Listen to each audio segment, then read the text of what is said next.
SSC test exam suggestion হিসাব বিজ্ঞান। তো আজকের ভিডিওটি পুরো ভিডিওটি দেখার জন্য আপনাদের অনুরোধ রইল।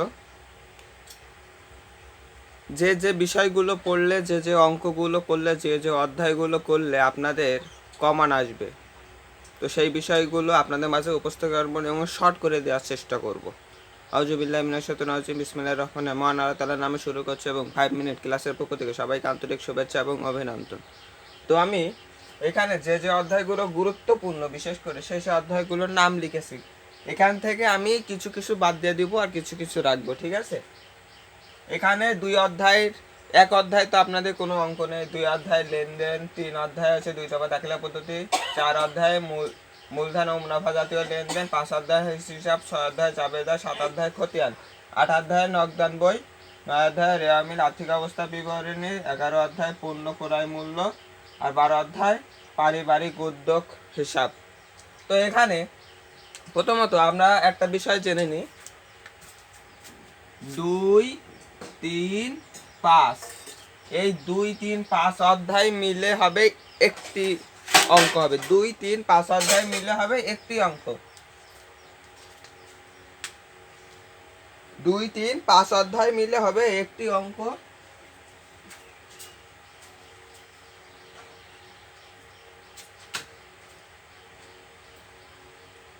এবং 4 এবং 9 অধ্যায় মিলে হবে একটি অঙ্ক। তাহলে এখানে 2, 3, 5 আর 4 আর 9 এই অধ্যায় এই 5টা অধ্যায় মিলে হবে 2টা অঙ্ক। তাহলে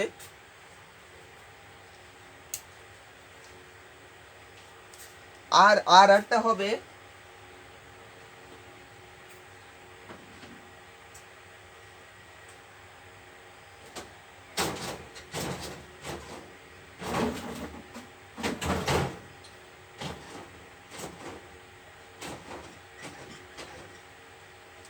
হ্যাঁ এইগুলাই, ঠিক আছে? এবার আমি বলি কোনগুলো আপনাদের জন্য খুবই গুরুত্বপূর্ণ। আপনাদের যদি 2, 3, 5 অধ্যায় মিলে যদি করেন তাহলে একটি অঙ্ক হবে, আর যদি 4 আর 9 অধ্যায় মিলে করেন তাহলে আরেকটি অঙ্ক হবে। মানে কমন আসবে কোন থেকে বলছে আপনাদের যে এমসিকিউ এবং রিটেন সাইডের এমসিকিউ, যে টেস্ট পরীক্ষার এসএসসি টেস্ট পরীক্ষার যে পরীক্ষাটি হবে সেটা হবে কিন্তু বোর্ড থেকে তারা প্রশ্নটি দিবে। তা কোন থেকে আসবে সেটা আপনাদের জেনে নেওয়া ভালো। 2, 3, 5 অধ্যায় থেকে একটি না দুইটি আসবে, দুইটি আসবে। এবং 4 আর 9 অধ্যায় থেকে 2টা আসবে, ঠিক আছে? এবার তাহলে আমাদের কমপ্লিট হয়ে গেল কত? 2, 3 আর 5, আর এখানে 4 আর 9, 4 আর 9। তাহলে এই যে 6, 7, 8, 10, 11, 12, হ্যাঁ এবার এই জায়গায় হচ্ছে মেন বিষয়। তো আপনাদের জাবেদা, খতিয়ান, নগদান বই, আর্থিক বিবরণী, পণ্য ক্রয় মূল্য, পারিবারিক উদ্যোগ হিসাব, এই প্রত্যেকটা অধ্যায় থেকে একটি করে অঙ্ক আসবে।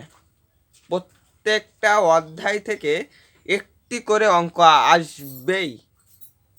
তো আপনাদের আর হিসাব বিজ্ঞানে পাস মার্ক তোলা, পাস বলি না, প্লাস তোলা একদমই সহজ।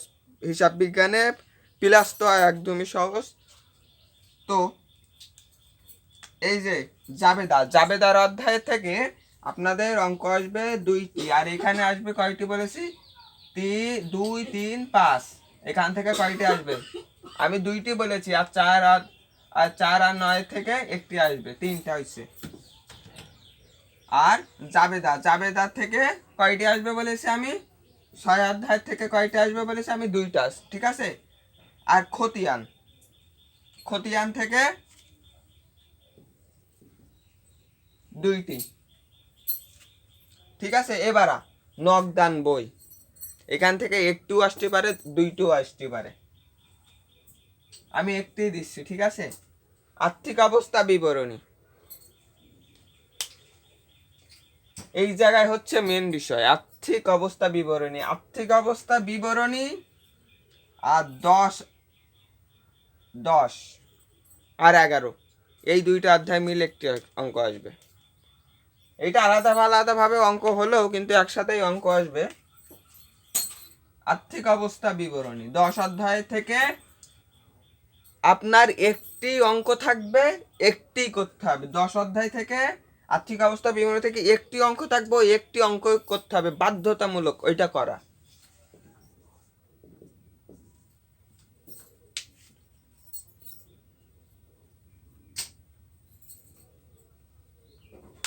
ঠিক আছে, বাধ্যতামূলক।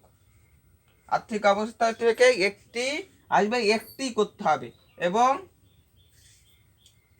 পণ্য ক্রয় মূল্য এখান থেকে 10 অধ্যায় থেকে 11 অধ্যায় থেকে একটি আসবে, এবং পারিবারিক উদ্যোগ হিসাব থেকে 12 অধ্যায় থেকে একটি আসবে। তাহলে কয়টা হচ্ছে? 2 3 5 7 8 9 10 11। আমি কিন্তু 11টার একদম পুরো ডিটেলটা বলে দিয়েছি যে কোন কোন অধ্যায় থেকে কয়টি অঙ্ক আসবে। যদি আপনি দেখতে চান বিগত বছরের খাতাগুলো বা বিগত বছরের যে বোর্ড পরীক্ষা হয়েছে ওইগুলো একটু দেখতে পারেন যে কোন কোন অধ্যায় থেকে কোনগুলো আইছে। তা বিভিন্ন ধরনের বোর্ডের বিভিন্ন ধরনের ভাবে সাজিয়ে দেয়। কোনো কোনো বোর্ডের 10 আর 11 অধ্যায় থেকে 10 আর 11 অধ্যায় থেকে আপনার বাধ্যতামূলক অঙ্ক করা লাগবেই, যেভাবেই হোক, আপনার হোক বা না হোক করা লাগবেই। আর বাধ্যতামূলক হচ্ছে 2টি, আর 5টি যে কোনো জায়গাতে করতে পারবেন, আর 9টা জায়গার থেকে যে কোনো 5টি করতে পারবেন।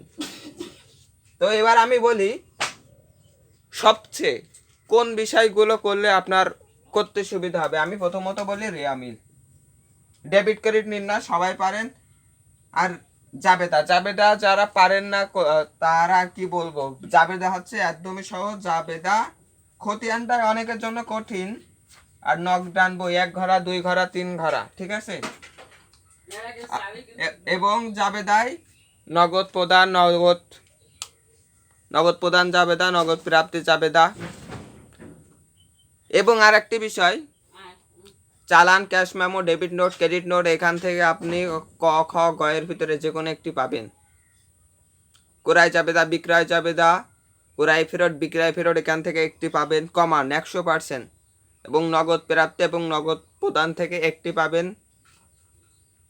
এই বিষয়গুলো থেকে একটি একটি করে পাবেন। এবং বিশেষ করে 2 অধ্যায় থেকে আপনারা বিশেষ করে হচ্ছে কোন ঘটনাগুলো লেনদেন নয় এইগুলো কয়ে আসবে, ঠিক আছে। তো এই বিষয়গুলো যদি আপনারা করেন, যে বিষয়গুলো আপনারা বেশি কিছু ফোকাস করা লাগবে না, যদি পারেন 4 আর 9 আর এই যে কোনো একটা 2টা 3টা সাবজেক্ট থেকে দেখুন। কারণ আমি বলছি আপনার পুরো পড়ার দরকার নেই, যেই বিষয়ে আপনি পারদর্শী, যে অধ্যায়ে পারদর্শী, কারণ প্রত্যেকটা অধ্যায় থেকে আপনাদের অঙ্ক আসবেই, প্রত্যেকটা অধ্যায় থেকে। সেজন্য আমি বলি যে অধ্যায়ে পারদর্শী, ধরেন 10 আর 11 আপনার হবে না, 10 আর 11 আপনার হবে না। এবার আমি 5টি অধ্যায় থেকে আমার অঙ্ক আসবে, ঠিক আছে। আমি ওই 5টা অধ্যায়ে আমি সঠিকভাবে অঙ্ক করব। তাহলে আপনার এইখান থেকে যে কোনো 5টি অধ্যায় বেছে নেবেন। সেই 5টি অধ্যায় মিলে 5টি অধ্যায় আপনারা ধরেন 10 আর 11 আপনার অন্যদের কারোর কাছ থেকে সংগ্রহ করে লিখে দিলেন। কিন্তু আর 5টা যে সৃজনশীল একটা বই, এই এতটা অধ্যায়ের ভিতরে, এই 11টি অধ্যায়ের ভিতরে যে কোনো একটা 5টা অধ্যায় আপনারা বেছে নেন। সেই বেছে নিয়ে সেই অধ্যায়গুলোই কমপ্লিট করেন, প্রত্যেকটা অধ্যায় করার দরকার নেই, ঠিক আছে। আমি তো বলে দিলাম 10 আর 11 বাধ্যতামূলক, এবং আর 5টা 9টা থাকবে, যে কোনো 5টা করবেন। এবং সেই অধ্যায় যেখান থেকে 5টা বেছে নেন, সেই 5টি অধ্যায় থেকে আপনাদের অঙ্ক পড়বে, সেই অধ্যায়ের প্রতি আপনাদের মনোযোগ থাকবে, ওই অঙ্কগুলো আমি জন্য 10-এ 10 পাই। এবং আমি একটা বিষয়, আপনার 10-এ 10 পাওয়ার দরকার নেই, ঠিক আছে। আপনার 10-এ 10 পাওয়ার দরকার নেই, আপনি ভুলভাল অঙ্কগুলো করে আসবেন। কি করবেন? ভুলভাল অঙ্ক করে আসবেন। তাও আপনি সর্বনিম্ন একটি সৃজনশীলে 7 থেকে 6 পাবেন, প্রত্যেকটা সৃজনশীলে।